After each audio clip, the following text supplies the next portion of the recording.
So the next subject we're going to cover is called dissociative disorders. And actually this is where you're getting your money's worth here for Psych 101, because this is the interesting stuff that most of you, when you think of psychology, when you think of people who may have some pretty strange behaviors, you might start looking at things that this might be what comes to mind.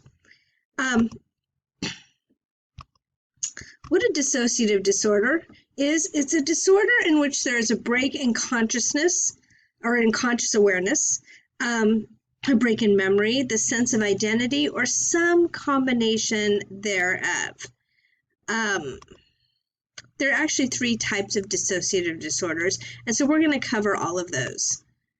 The first one is called dissociative amnesia. It is the loss of memory for personal information, either partial or complete. It is also known as psychogenic amnesia. Memory loss is the only symptom, and often selective loss around surrounding traumatic events. A person still will know who they are. They'll know their identity and most of their past, but it can also be global. You can have a loss of identity and without a replacement with a new one. Dissociative amnesia, unlike other types of amnesia, does not result from a medical trauma or a blow to the head. So this is purely psychological. There's no head trauma that's causing the amnesia. It literally is just usually because of an emotional trauma. So here's a little vignette to kind of give you the idea of what might cause this. Margie and her brother were recently victims of a robbery. Margie was not injured, but her brother was killed when he resisted the robbers. Margie was unable to recall any details from that time of the accident until 4 days later. Oops, let me go back. So in this case, Margie did not receive any physical trauma during the robbery, but the emotional part is what traumatized her. So she doesn't remember actually her brother being killed. However, these memories will most likely be able to come back when her brain says it's safe for it to come back. And so sometimes that will happen. Little bits and pieces of memories might come back and start forming a whole memory. Usually it's not going to be a flood of memories right away, although that might happen after her brain realizes that it's okay to remember these things. However, if the trauma is significant enough, she may actually never receive those memories back. Okay, the next kind of dissociative disorder is called a dissociative fugue. By traveling, it's when a person, this is a very odd one, it's very unusual, but it's when a person is traveling away from familiar surroundings with amnesia for the trip and possible amnesia for personal information. An individual with dissociative fugue suddenly and unexpectedly takes physical leave of his or her surroundings and sets off on some kind of journey. These journeys can last hours or even several days or months. These individuals experiencing a dissociative fugue have traveled over thousands of miles, and an individual with a fugue state is unaware of or confused by his identity, and in some cases will assume a new identity, although this is the exception. So here's an example. Jay, a high school physics teacher in New York City, disappeared 3 days after his wife unexpectedly left him for another man. 6 months later, he was discovered tending bar in Miami Beach, calling himself Martin. He claimed he had to have no recollection of his past and insisted that he had never been married. So when you look at this module on the page under this lecture, you're going to find this picture. If you click on it, it's actually going to tell you a really fascinating story. Excuse me, a really fascinating story of a person who She disappeared, and I came upon this story at some point when they found her floating in the Hudson River off of New York. Some fishermen caught her. Some fishermen saw her floating face down. They thought she was a dead body. They went to fish her out of the Hudson, and she gasped for air. Turned out she was suffering from a dissociative fugue. She had been missing for 3 weeks, and she had no memory. It's like those 3 weeks had just disappeared. So it's a pretty lengthy article. I will understand if you are not interested in it, but it really is pretty fascinating of how this can happen to a person. Unfortunately, it usually is not it's not always a one-time occurrence for these individuals. It kind of turns into their coping mechanism to stressors. And so you'll want to check that out. Okay, the next one is the big one, dissociative identity disorder. Let me just put everything up here. Okay, so this actually used to be called multiple personality disorder. Actually, it has not been called that since the late 80s. They changed the diagnosis when they updated the DSM in the late 80s, early 90s, and turned it into dissociative identity disorder. There are a couple of reasons they did that. Most of all, MPD was what it was known as. It became like overly diagnosed. Everybody and their brother claimed to have it. And it became, so they really, what they did was they shored up some of the symptomology and basically how to get diagnosed with that became a little bit more strict. In this case, though, a person has several rather than one integrated personality, and people with DID commonly have a history of childhood abuse or trauma.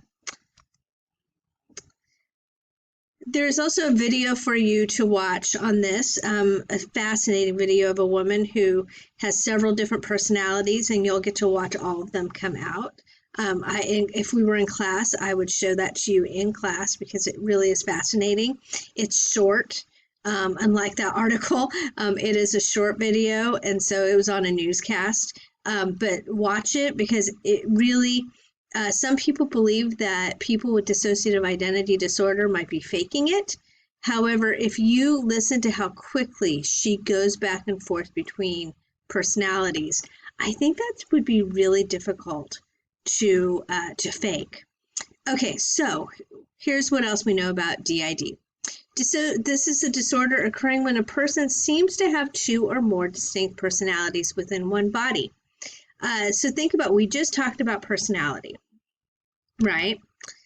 And when we talked about that, you might have seen, if you took your personality test, you may have gotten, hey, I'm an extrovert, or I'm an introvert, and you have different parts of your personality.